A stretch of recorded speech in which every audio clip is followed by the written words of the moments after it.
That's a harsh reality for us. Okay, I'm sorry, Sha, if that's not the answer you wanted. It's a blessing, bro. Yeah, bro. Social is a blessing, bro. Okay. Interesting. They use their mind for it. Alright, okay. Very unique. Excel skills. Excel skills.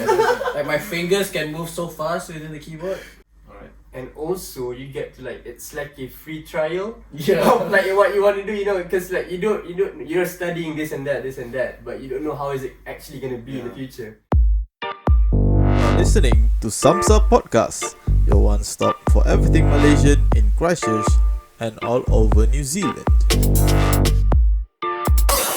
I am your host, Shakilin Ghazali. Stay with me as we dissect different topics with all kinds of people. Okay, Bismillahirrahmanirrahim. Assalamualaikum. Kia ora and a very good night to everyone. So right now it's 11:14 PM in the Auckland time. So it's 3rd of April 2021, and today we're gonna have a special podcast with 3 Victoria University of Wellington students. So not wasting time, I'll let Zarif introduce himself first. Hi, my name is Zarif. I am 22 and I studied Bachelor's of Commerce, majoring in Accounting and Finance at Vic. Please. Yeah, my name is Muhammad Iskan bin Muhammad Ali Khan. I'm turning 24 this year and I studied Accounting and Finance at Vic. My name is Farid Shahrum. I am 24 this year as well, and I studied Bachelor of Commerce, majoring in Accounting and Finance, just like the rest of them in Vic as well. Yeah. Surprisingly, Yes, everyone did the same major. So starting with Zarif again. So the next question is, why did you choose Wellington as your place to go? I guess like spontaneously I would say because of my friends. Most of them went to Wellington, but Wellington in general, what I heard from people was it's a mixed city. It's like not too saturated and not too sporadic as well.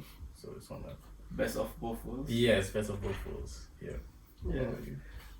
The reason for me, like reason why I chose Wellington was because one, Wellington is the capital of New Zealand, so I would expect like a lot of things would like revolve around Wellington. So like me coming to New Zealand, I would want to have like, you know, experience and whatnot. So I would expect stuff to revolve around Wellington a lot. And also aside from that, like also like I heard from people saying that Wellington is like so it's accessible, everything's like nearby. You don't really have to have a car. Yeah. So living as a student back then, it's really nice to like, you know, not having all those extra expenses and costs. Just want to like study and like everything's like walking distance and whatnot. So yeah, that's why I chose Wellington. Agree. So I guess mainly for me it was because we decided as a group to go to to a certain place, and the majority of us wanted to go to Wellington. And I guess like what is said, it was also because it was the capital, and being someone who's grown up in the city in Kuala Lumpur, I thought that something more familiar would be good, but I knew Auckland would be more hectic compared to Wellington, and that was the only reason why I chose Wellington over Auckland, because I guess it's more relaxed in a way, rather than a busy lifestyle like how Kuala Lumpur is so busy. yeah. Oh, so That's our view though. just one question. So we are all from KOSB, right? So before we fly here, we have to choose 2 universities, like first option and second option. So did you guys put Wellington as your first option and get it like your first option? Luckily, Luckily, yeah. Sweet. Okay, so that's it for intro. So we move on to our first. Oh, I forgot to address the audience of our main topics today. So the main topics are Wellington. So obviously these guys studied and lived in Wellington for at least like 2 years, and Wellington, and then internship. So we all study accounting, so internship in accountancy, and working professionally in New Zealand, Audit NZ, and CA qualification if we have time. So move on to our first main topic, which is living in New Zealand. So the first question is addressed to Uno. Sharum. What can you differentiate between living in New Zealand and Malaysia? Like, what's the standout thing that you think difference? The difference, I think the main difference would be how we would have to live very independently here in New Zealand in general. Because back in Malaysia you have your family, and I guess that's the one big pro of being in Malaysia is to have your families close. But here it's more to being independent, but you could always rely on your friends, because we came here as a big group, which was kind of a good thing as well, because at least we weren't all alone when we got here. It's a foreign country. But yeah, I guess that's the main difference between Wellington and Malaysia, I guess. Okay. Yeah. Do you guys want to add up anything? Probably the same thing, but it's just the vibe is just different because you live alone and like the world is your playground, I guess. You're not like under your parents' care, so whatever you want to do, just do it. True though. I would say like having to study abroad versus studying in Malaysia, having to study abroad versus studying in Malaysia, like people tend to like show their true colours abroad. So like people tend to like, it's not like, I'm not saying it in a bad way, it could be in a good way as well, because like some people may not like want to like pursue something they are interested in, because like in Malaysia say they have like all those pressures of like needing to satisfy what their parents want and whatnot, all that. Where here like you're all lonely. True. You can like literally do what you want. People do show their true colours here. Oh yeah, man. It can be good and bad. It depends. Alright. Technical difficulties. I think that answers the first question. So the next one is for East. Can you state one special trait that Wellington have compared to other places, as you have already lived in Dunedin? Oh yes. Soul Shack.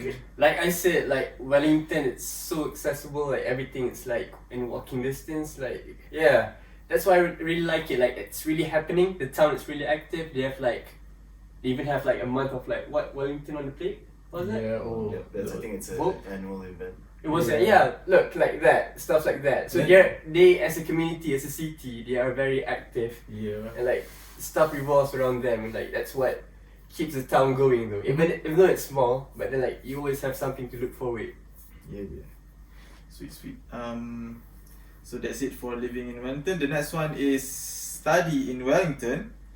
So this one is for Zarif. Okay. What was your typical year as a student of Victoria University of Wellington? Like from month to month, if you can elaborate. I think like my lifestyle is kind of like routine. When I touched down in Wellington, I applied for jobs and I worked for a couple of months at a Malaysian restaurant. So basically like the first few months is just working and then working. And I mean for the past like 2 years I've been working and studying at the same time. We go traveling as well during term breaks. So that's like my typical 2 years. Actually, I mean it like in the study wise, yeah. I think it's just the same as other unis as well. There's like nothing much difference, right? Yeah. Though I would say like in terms of like how New Zealand and Australia specifically, how they study versus like how Malaysia, because I do think like, you know how we were colonized by the British and whatnot. So and you know how like we have different qualifications from CA, like you know the British have like ACCA and over here we have CANS. So that itself already shows like difference in terms of like how they study. So I would say British I don't want to like put everything in like a single stereotype, British, but Malaysian studies, we tend to focus more on like memorizing stuff. Oh yeah. Okay, that's a big difference. Yeah, and here we have a lot of like open book tests and whatnot. So you tend to like having to think more critically, you know? Yeah. Having like a helicopter view instead of like memorizing a process and like vomiting everything on the paper. Within a span of like an hour. Yeah, exactly. Where here like they give you a chance to do like a open book test. Yeah. But the cons is like the question is like critical. Yeah, true. Use the like statutories if you do like tax. Text and all that. Yeah. Actually, what I mean is like the main key dates of your university, like when is your orientation, like when is your first week of studies, and then your Easter break, and then your final exams, and winter break. Yeah. But it's, actually it's the same as us as well. Yeah, Yeah. technically it's the same. Yeah. So it's hard also for us to like see that because like I mean we're from KYSB and like in KYSB you know how they use the same schedule as what the students in Vic uses. Yeah. So yeah, we're basically like trained from the start to like be comfortable with how New Zealand Yeah, the schedule whole- yeah. work. Okay, we've been like he was right. Like we've been trained to do the same environment for internal studies and term dates. Just one more. Yeah. So for graduation, what is the dates available for people to graduate? So that's different depending on the universities. Like say for Wellington, it's usually around like December, and like you usually have like 2 graduations a year. Same. Yeah, so you would have one on like around April, was it? Yes. April and one in December. And for Auckland, it depends. Sometimes like This yeah, year they are in June. June, right? Oh, Yeah. sorry. So yeah, that also like varies, like To depending on universities in New Zealand, between universities. Okay, fair enough. So last question for study. This one is for Uno. What do you miss about uni life, if you miss anything? Was it the tutoring? I think the major thing about uni life that I miss is having time. So I guess the main thing that I could see now that I'm already working is that most of your time is occupied with work, because like you work like 9 to 5 and after 5 you only have so much time for yourself because you still have to think about your studies as well. So like during my uni days I felt like I had so much time. I could do part-time jobs, I could do activities on weekdays or weekends. It was never a problem, but now whenever I want to do something I would actually have to find the time to do it, because there's not really much time that you have to yourself, especially when you take into account the CA studies that you have to do as well. Yeah, I guess that's the main thing I would miss about uni life. Okay, that's a harsh reality for us. Okay, I'm sorry, Sha, if that's not the answer you wanted. Okay. So the next one is for every one of you. Just simple question. Favorite place to eat in Wellington? Uno, you can start first. I've got mine in mind already. I know yours would be Little Penang. Who, you? Yours. No. No. I changed my mind halfway through. Oh my god. For now, at the moment, I think it would be a simple chicken burger, which is easy to get. So it's either Soul Shack. No, so shack. So I guess That's those two good. are like, for me at the current moment, those would be my go-to when I don't know what to eat. Yeah. Let me elaborate more on Soul Shack. I personally I love Soul Shack. I love Soul Shack too. I mean here in New Zealand, everything I don't know. It's for me everything is kind of bland, honestly. Yeah. Comparing to Malaysian food, but then it is delicious in their own way. Safe. In their own way. But then Soul Shack burgers, they sell the spicy burgers. Yeah. So it's the closest thing you could get to a spicy chicken McDeluxe Yeah. in McDonald's. So that's what I really like to eat back in Malaysia. Good comparison. Yeah. It's so good, man. It's so good. My personal favorite is the chicken and donuts. Because who would ever thought of putting donuts with chicken and maple syrup? Oh my god. The first thing I would do if I go back to Wellington, I would buy chicken and donuts from Soul Shack. Where? From Soul Shack. Soul Shack. Soul Shack as well. Soul Shack. So, Seems you like you it's Soul for Shack. everyone. Soul Yeah. Shack. Okay. It's a blessing, bro. It's a Yeah, blessing. bro. Soul Shack is a blessing, bro. Interesting. I have never been to Soul Shack yet. Okay. Oh, One yeah. day, one day. One day, one day. Is we'll it just be there. one branch or? Yes, Yeah. it's very special. Yeah, it's very special. Very special. It's very special, man. It's very Alright, special. understandable. So we move on. The next one is for every one of you as well. What is a must go or must do in Wellington in your view? Harbour. Yeah, I guess the main thing I would say when it comes to Wellington would be, I guess Sunday market would be a good way to Yeah. start it off. Yeah. It's just a good way to start off your Sunday, where you go to the harbour and Yeah. like you get all the vibes of people just Yeah, starting just their go on day, Sunday. Yeah. getting all Yeah. their groceries and like all the food trucks along the harbour. I guess that's just, it's always a good day when you start off with Sunday market. So I guess that's one of the must do things in Wellington. Yeah, True. exactly.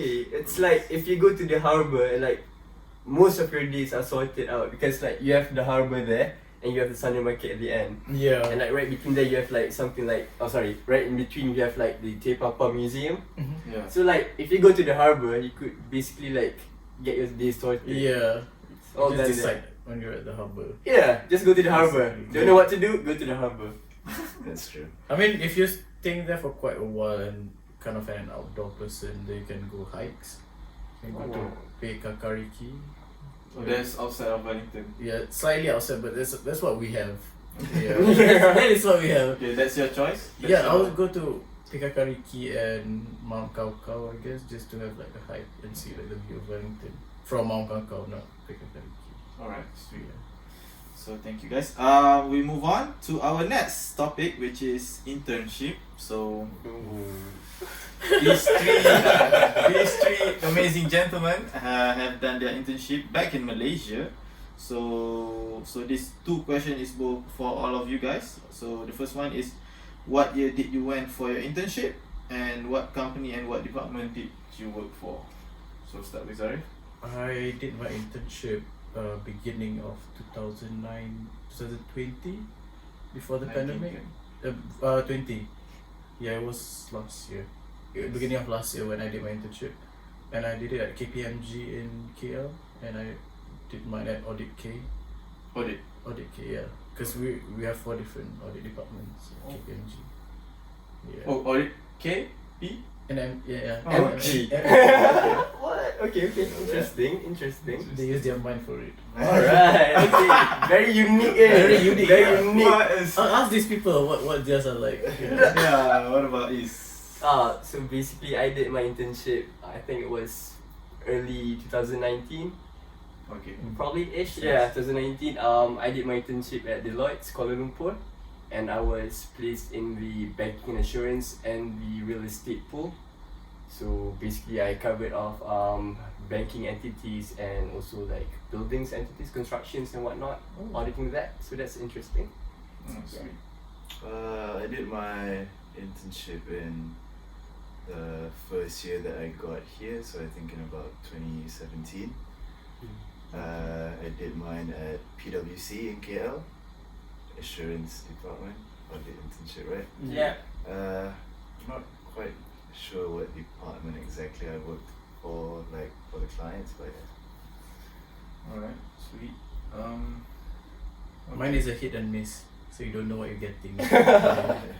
Oh yeah. Yeah. Alright. So that's for the internship. The next one is a more specific question for Zarif. What did you gain from your internship? Oh. Excel Anything. skills. Excel. Excel skills. Yeah. Like my fingers can move so fast within the keyboard, with the Control C, Control V. Control C, Control Bro, V. that's so basic.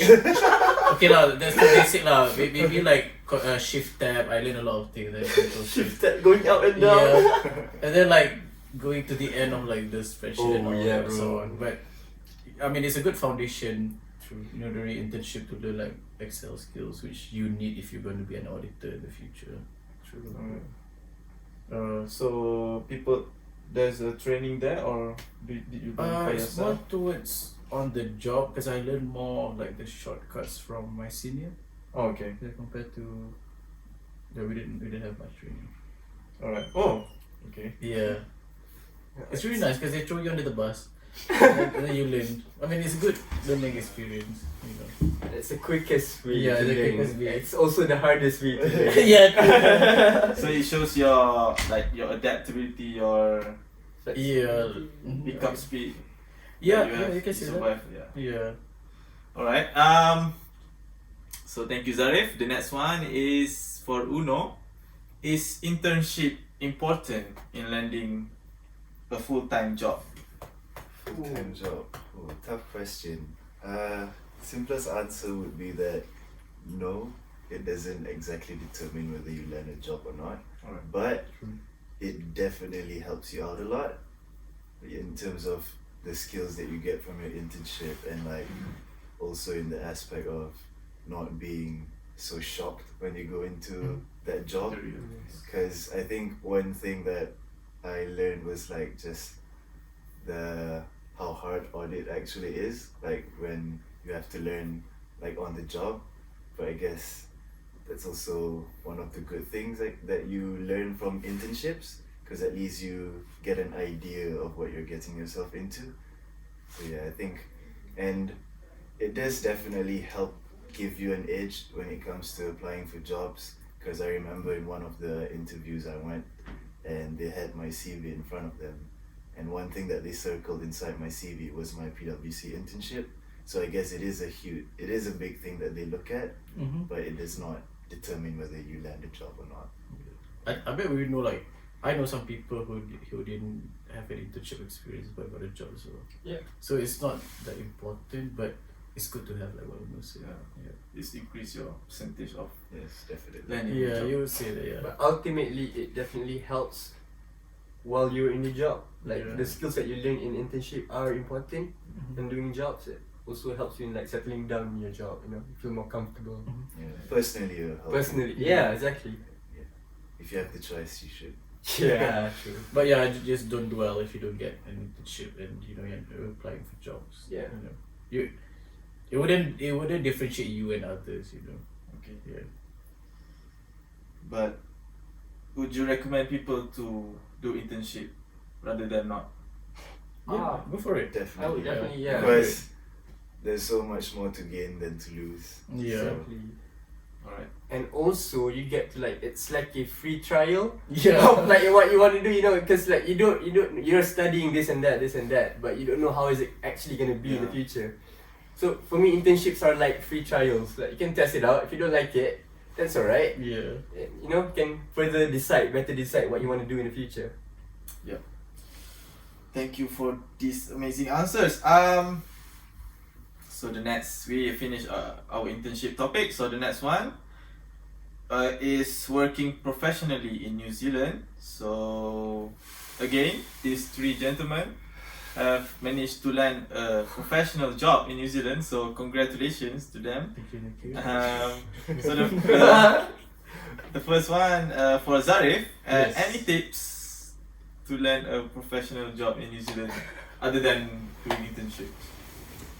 I guess like if you're still in uni, just be active, because these things are, and then be more outside the box and try to learn a lot of different skills, and network as well if you're still in uni, and if you're still looking for a job, you should network as well, because these people I managed to land a couple of interviews by just networking, so it's really important, especially if you want to work in, I mean, it doesn't matter actually, to be honest, if you want to work in Malaysia or New Zealand, like everywhere you go, you have to network. Yeah. My other tips would be, this is from Iz actually, you have to constantly update your CV, because there is no final in your CV. It's always like a blank canvas, not a blank canvas, like a canvas where you can add like everything inside by day, because like it's like there's no final draft for a CV. Exactly. Yeah. So like how many pages are your CV right now? Oh, definitely. This one from Uno. From Uno, he said 2, but try to make it 1, I guess. But yeah, it doesn't. Yeah, if you have a lot, then 2. Maybe like if you have So you have to like prioritize what you want to show. Or? Definitely. Yes, definitely. The front page Definitely. is what sells you for, and the second is just supporting documents. I would say your CV should be different for every job that you're applying, because every job have different, like they have different needs and whatnot. So your CV should be catered to their needs. Yeah. You know, just to increase that probability of getting in. Okay, I understand. Yeah. So thank you Zarif and Is for this amazing answers. The next one is for Is. How's the work-life balance compared to Malaysia? Oh my And, god. When is the peak season in New Zealand? Yeah. Right.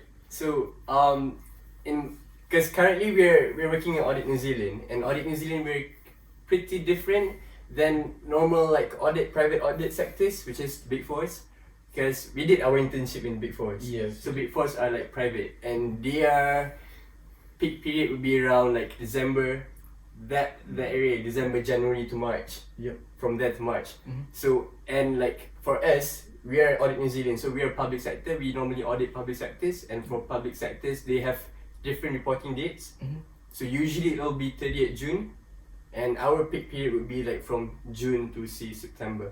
Yeah. October, probably October, but it depends, because like last year, because of COVID and whatnot, everything got pushed back. So our peak period lasted Until end of December, January. I end of, guess. yeah, exactly, till the end of December, January. But in terms of like work-life balance, I would say at the end of the day, audit is audit. Yeah. Busy is busy. Okay. Busy is busy. But then, Malaysia versus New Zealand, Okay. particularly, I just want to like touch base again on like the accessibility of New Zealand. You don't really have the traffic jams in Malaysia. Yeah. So you having cut out that all those extra times having to like drive back home and whatnot, you know, need to go through public transport and whatnot. You actually could use that extra hours to like spend time for your own, you know, like Yeah, for your family, true. friends, Yeah, and true. whatnot. It's just that sense. But then in terms of like audit, it's still audit. Audit is still audit. The reality of it is still the same. Reality of it, yeah. So Home or here the don't same. expect like coming here and like peak period is gonna be like Fun. a walk around the park. Yeah. Nah, it's the same. Yeah, so peak period is still peak period. Technical difficulties again. Thank you Is for that. So the next one is for Uno. Yes. Is there any difference in work culture when comparing New Zealand to Malaysia? So work culture, Malaysia, New Zealand. I guess one of the main difference I would say is that here they are focusing more on your mental health. Yeah. And I guess that's something that is not really taken as seriously in Malaysia than it is here.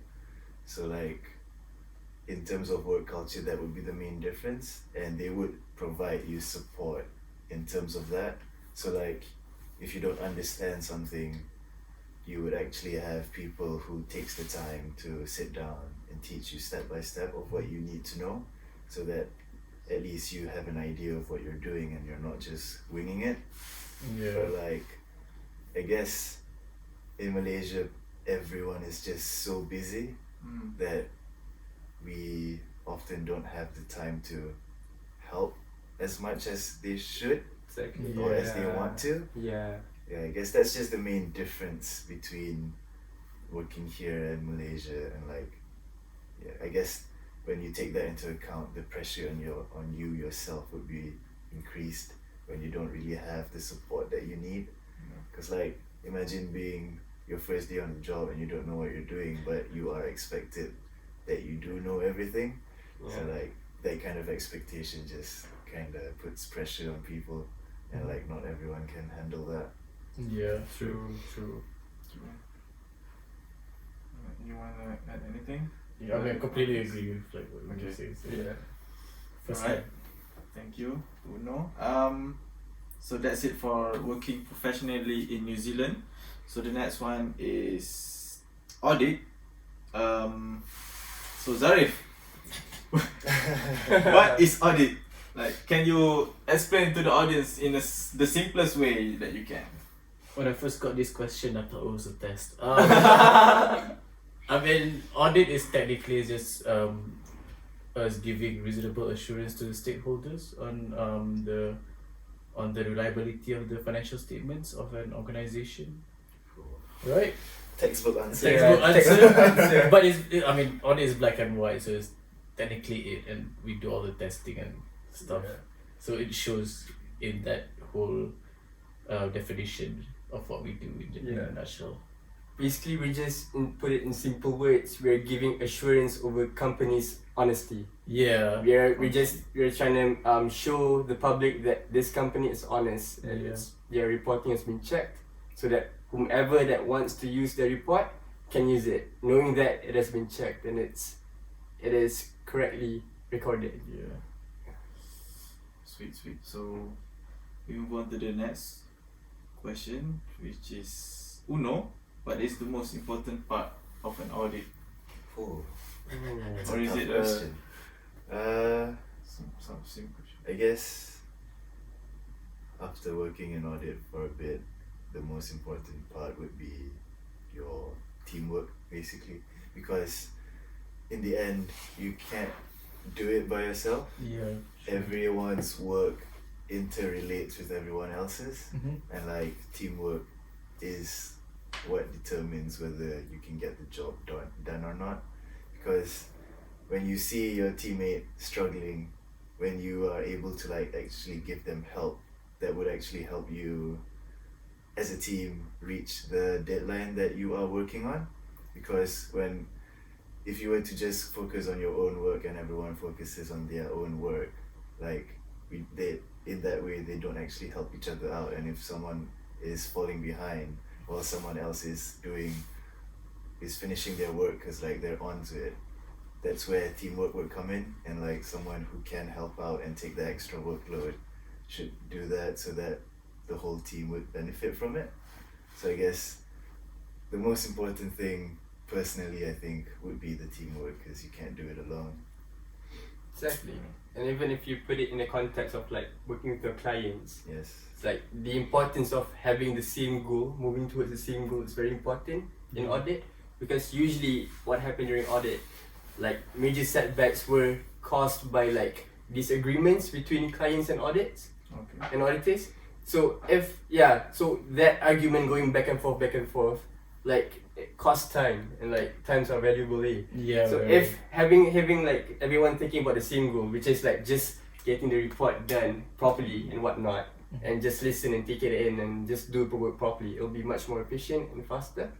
So yeah, teamwork is a very, very Crucial part of it. part of it. Yeah. It's really important. So what is a typical like a typical team? How many people are needed in a team usually? Depends on the size of the client. Yeah, Depends because on of the the client. clients and your budget as well, though. Yeah, that's Yeah. true. Some, Budget. some clients you can do it with 2 people. Some clients you need at least 5 or 6 people in a team. Yeah. So it really depends on how big they are. Exactly. Major judgment process and very like the skills that's required for that audit. Yep. And like budget, team members available. Yes, definitely. Because in perfect scenario, you would want 5 people for this audit, but you can't always get those 5 auditors, because everyone wants to be audited. Everyone wants to be audited. So sometimes it's like a gamble as well. So like you can have 5, but sometimes you can only get 3 or 4. You just have to work through it. Just have to make do with what you get. Exactly, you just have to make do. A lot of adaptability. Yes. Yes, exactly. Yeah. So the next one is for how was it having to travel nationwide for work? Do you enjoy it? Fun. It was really fun, but then like to a point, sometimes it's really tiring. Having to travel, because you're traveling for weeks sometimes, and like sometimes you just want like a few days just to yourself, just to settle down, and you just can't have that. I mean, personally for me, having to travel for work, say for like 2 weeks sometimes, like coming back after work, and like settling down in my hotel, I don't feel settled down. It's just it feel like I'm still traveling. So like sometimes I feel like I don't get the rest that I need. Yeah. But yeah, in hindsight, it's really interesting though, like having to move around and like meet people from different places, because people from different places are different. Yeah. They are different, the way they think and like whatnot. So it's really interesting having to work with different people, you know. So yeah. Should I have one facts? Or not facts, but this one doctor that is a neuroscientist. Yeah. So he studies about sleep. Oh, So you said that when you settle down in a hotel, you don't feel settled down. The one thing that he said is that when you sleep in a place where it's not home, Okay. your brain is actually half asleep. Because you have to be aware, right? Yeah. Facts. It's just Facts. like human reaction. Exactly. So that's why you don't feel like enough sleep and stuff. I second that. Yeah. I actually turn on all of my lights in the hotel. Why? Why? I don't know. I feel like I have to be on my toes every time. So I sleep with the lights on. Yeah. But it's fun, honestly, like traveling is fun. I mean, if any of you guys really want to do audit. And like for me, because I moved from Wellington to Christchurch, and then my clients are all like based in South Island, and there are parts of South Island that I haven't been to. So, I mean, this is an opportunity for me just to see this new culture around South Island. So one quick question. So audit. So would you say audit is the most like the sector that offers the most travel jobs, or are there any? Nah. You should see consulting, man. They travel a lot more than us. Like consulting, because consulting you need to like interact more with clients. So you travel more, but audit, yes, you do travel more. You do travel a lot. It's not just an office job. Yeah, You're exactly. barely in the office because you're always you're at the barely. clients.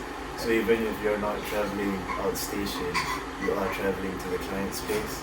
It's just not just you every day going to the office, in and out. So that's a good part of it, I guess. A change of scenery is always good. Oh, yes. Thank you very much, everyone. So this question is for everyone. So other than audit, what other sector of accounting would you be interested to venture in? Starting with having I guess the main field that I would be interested to venture in would be finance. Mainly because I don't really want to waste my finances. I want to make use of it, and like it's always been something that personally I think I was better at in uni than accounting. So I guess I would want to see how I That's would very do true. in that field. So yeah. so Uno is a tutor like in finance. It's a finance correct. For one of my subjects, yes. But I managed to go to his, and it was an evening class. I'm like, nah, not evening class. What about Is? There's a lot of like sectors to go in accounting, like a lot of interesting like tax, consulting, whatnot. And that's not just like those are like the general though. Yeah. Like in tax you have a lot, and like in the audit, even in audit's not just audit. You have like IT audit, forensic audit. There's a lot, man. But then, like I would say, I agree with Uno.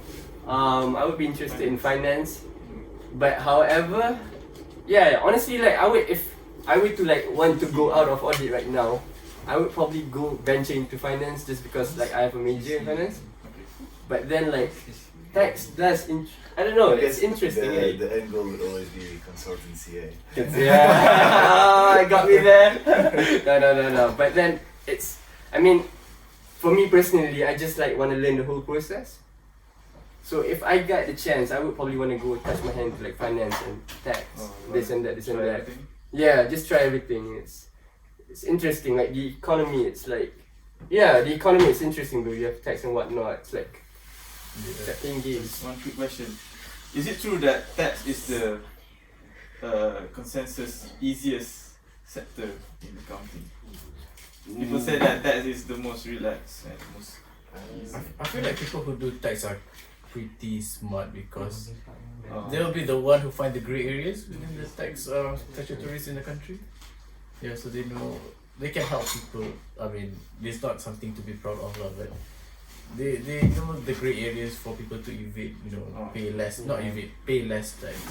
So I feel like these people are quite cheeky and Yeah. yeah. Personally, like I have a colleague in my office who was a tax consultant, and like hearing from his story, like I don't think any job is easy. Like a job is a job. Like people are contributing, and like tax, everyone has their own struggles, I would say.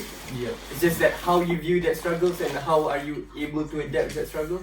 Some people could like stay out late and like work for like 2 days straight, and that's like he could be like the perfect candidate for audit. And some people could be really cheeky, is what you said, and he could be a perfect candidate for tax. So it really depends. But yeah, it's not. I mean, don't get me wrong. Tax is not just about being cheeky and whatnot. Like there's a lot of thought process being having to go through all that, and like you're dealing with clients and they have their own peak period.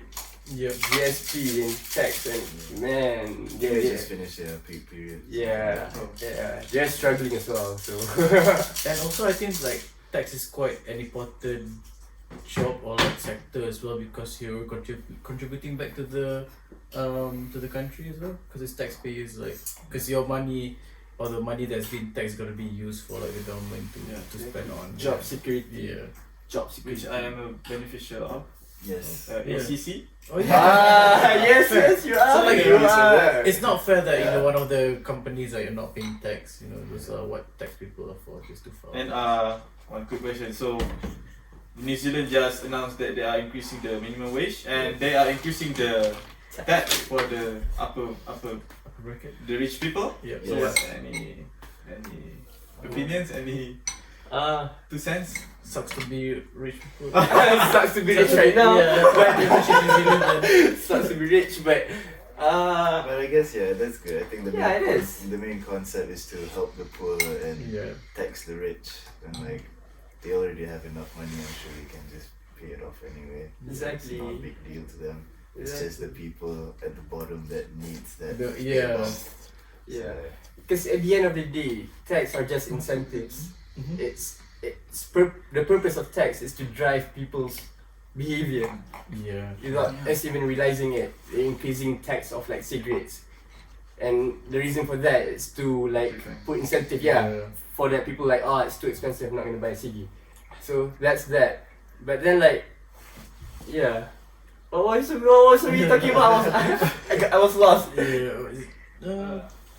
The tax increase. The tax increase though. Oh shit. Okay, sorry. At the end of the day, it's used. The tax money was used by the country for the people. So like I don't mind like the rich being taxed if they're able to survive. I bet they have other sources of income. They're smart. They have tax consultants. That's where they come in. That's where they come in. So we have went far from the main question, to be honest. But it's alright. I forgot. What about you? What is your other sector that you wanna go into? I would say I would go corporate. I would do like finance within like a corporate body. For example, like going into a company and be finance manager, I guess, or climb up to become a CFO. I'm interested in private firms, financial.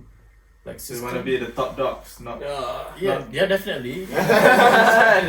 That's my end goal, because my dad is an accountant as well, and I can see that he's quite successful because he's an accountant, because he had the basic of doing it, like he has a basic of being a chartered accountant, and they always tell me that what makes a good CEO is a good accountant.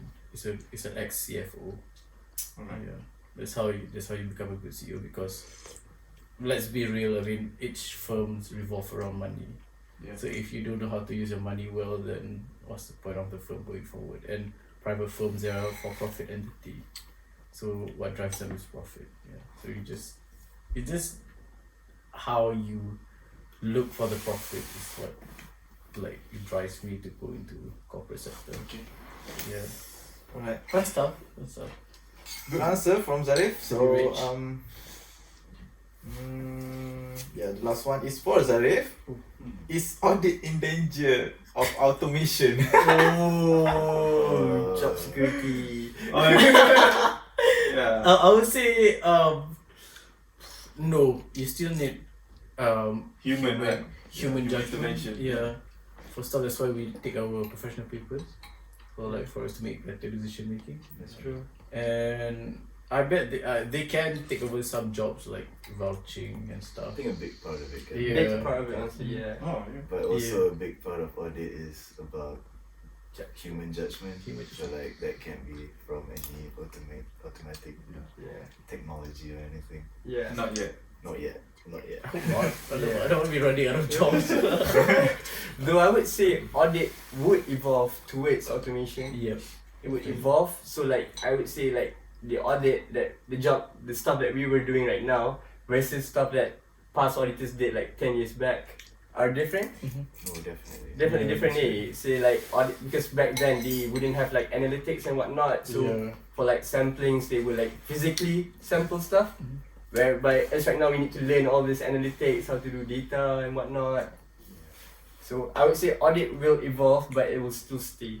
Yeah. Yeah. Understand. So the next topic is Audit New Zealand, which is already touched a little bit from the previous questions. So this one is for Uno. What is Audit New Zealand? Is there any equivalent comparison for it in Malaysia? Well, I guess the comparison that I would say would be the closest would be Audit Negara, because Audit New Zealand is basically the company that audits the government here, because like we are not part of government but more to parliament, so that we're like separate and we are under the Auditor General's office Yes. and not the government. So I guess that's the closest comparison if we were to put it into a Malaysian context. That would be Audit Negara. Definitely. Yeah. Okay, thank you, Uno. The next one is for Ace. Actually, I think it's already answered a little bit. I'll just repeat it. Yeah. What does Audit New Zealand do, and what are the clientele? I could probably just explain a little bit more Yeah. about what Audit New Zealand do. I could basically audit in general is to give assurance to stakeholders and people who like wants to use the reportings. But however, how Audit New Zealand is different compared to other companies like the Big Fours is that we focus more on like expenditure versus revenue because we are doing public sectors. So our definition would have an additional definition for audit, which is to provide assurance that the taxpayers' money were used in an efficient manner. Yeah. So yeah, we would focus on like expenditure and like how the money is being used Rather than profits and revenue. rather than profits. But yeah, we do profits as well. For But profit, yeah. our main aspect would be focusing more on the expenditure, how people's money are being used. Yeah, I understand. Yeah.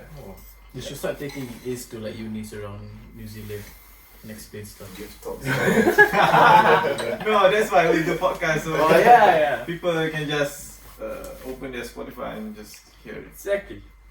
Audit is fun. If you want to work for Audit New Zealand, come to Sharks Podcast. Okay, the last one. We actually already passed our 1 hour mark, but Oh, right. That was quick. not really. But because we started a little bit late and there's a technical difficulties and stuff. Yeah. So the last one, if you guys don't mind, is the CA qualification, which is Chartered Accountancy. So the first question is for Zarif. Are you planning to complete your CA qualification while working? Yes, I am planning to. It's not a mandatory requirement, but in Audit New Zealand, apparently. But I am planning to take my CA paper, because I think that's gonna differentiate me from others. Yeah, and also you want to be CEO. Yes. Yes, of course. Yes, A good my place to final start. goal. Yeah. So thank you, Zarif. So the next one is it hard to juggle between study for CA and work? Is It is hard, definitely hard. It's something you've never felt before. But the main thing is like to be disciplined though. Like if you can look at it as like a day by day thing. Don't look at it as like I wanna be a CA, blah blah blah blah. It's too much. It's honestly too much. Yeah. Try to focus it on like a day by day thingy. Like I wanna do my 1 hour study today. Boom, check. Just do it like that, and just basically trust the process because. It is gonna be hard, it's gonna seem like it's never ending, but just trust the process and you hopefully get there. would you say that working while studying helped you a little bit or? Yes, definitely. It helps both ways though. Like working helps your studies helps your work. But you have to be disciplined. But you have to be disciplined, yeah, exactly. Trying to find all those times like what Farid mentioned earlier. Like the cons of like in our working life right now is that we are scarce in time. So we don't have time to do like extra studies like what we used to do back in uni days, you know? Sad life. Yeah, sad life. Just the reality. Just the reality of it. It's gonna be hard, but then it's definitely worth it if you look at it in the sense of like the knowledge that you're gaining and like what you're becoming. You know, the person that you're evolving. If you look at it in that sense, then yeah. So right now, how many while working, how many modules are you taking? So currently, me and Farid, we're in the same batch, we're same year group, so we're practically having the same route. We've passed our first module. Look at that. We've passed our first module. We're currently doing our second module, Okay. and we have another 2 modules and 1 capstone Alright. for having CA. So actually the format is changing, right? Oh, definitely. Yeah. From 5 to 9 Yes. modules. Oh my god. Zarif is want to gonna talk about it? Do you know anything about that? We're gonna have like more information about it in June when we get together with me and my year groups. But so far, like, I'm not really sure. I haven't had a look at it. I'm pretty scared, but I just want to focus on learning on the job for now. And yeah, but I have to start taking notes on the new module. Yeah. Okay, the last question for our podcast today is for Uno. So do you have any ideas what doors/opportunity that will open up once you have your CA qualifications? Unlimited ability. I think it would definitely open a lot of doors because in general CA focuses on like 4 different aspects. As we know, we do audit, tax, finance and management. So those are very different sectors, I would say, and like having a professional qualification that focuses on those sectors would definitely make it easier for you to branch out into those sectors, especially if you don't plan on staying and doing audit for however long you want. The reality of it is that most people would branch out after they get their CA qualification, and like I guess that also shows how much doors that opens, because once you have it, it's much easier for you to hop to another job that you want to like venture into. Like Zarif. Yes. Yeah. Exactly. Yeah. True. I agree with what Farid says.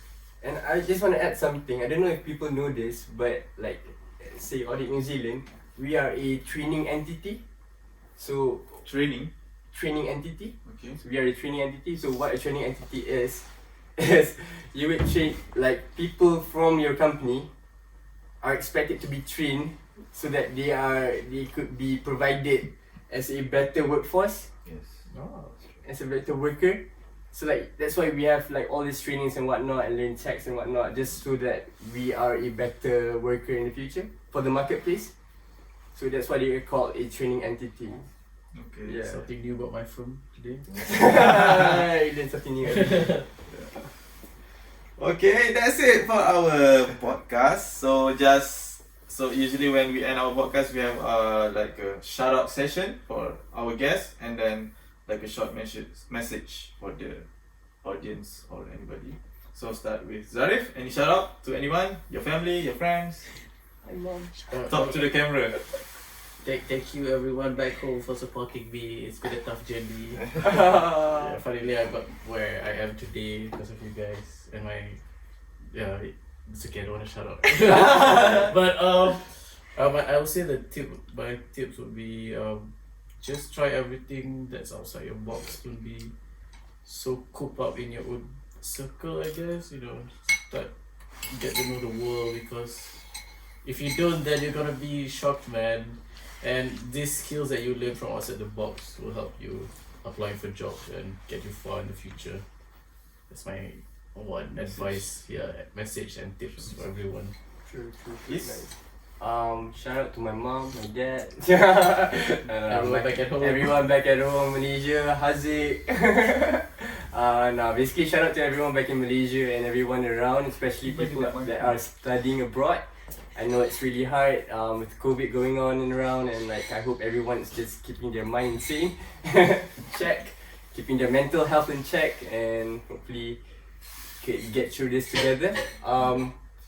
Few words about audit and whatnot. I would say knowledge are important. I know right now we can see a lot of people trying to get into business too quick, I would say, and yes, it can the probability of you getting money is there, but then I would say if you think about it in another sense, that could people not having knowledge and whatnot could affect the economy and market, because at the end of the day we are going to be the one that's going to run the country and whatnot. True. So having less and less people not venturing into education and whatnot would definitely affect our future, and it's pretty scary. There's gonna be a skill gap. Yeah, exactly. There's definitely gonna be a skill gap. So just do you and study, gain knowledge. Knowledge are important. It's beautiful, man. Give your best, don't give up. Yeah, give your best and don't give up, and just appreciate knowledge. Very. It's cringy. Good message. Yeah. No. If my family ever sees this, No. shout out to the Christchurch peeps. Yo, It's yeah. always been a good time down here in Christchurch. We didn't expect to be in a podcast suddenly. Exactly. It turned out really great, and it was more informative than I expected it to be. So shout out to Shark for organizing this. Thank as you, well. Shark. Thank you, Shark. Shout out to Samsa. Samsa. Samsa. Yeah. Oh, and all the best for Bersatu this year. Alright. See you guys at the side. See you guys. Yeah, see you guys in the Dunedin, man. Alright, so that's it for our podcast today. Thank you for watching, and see you guys in the next one. Thank you. Bye. Sus. Bye bye.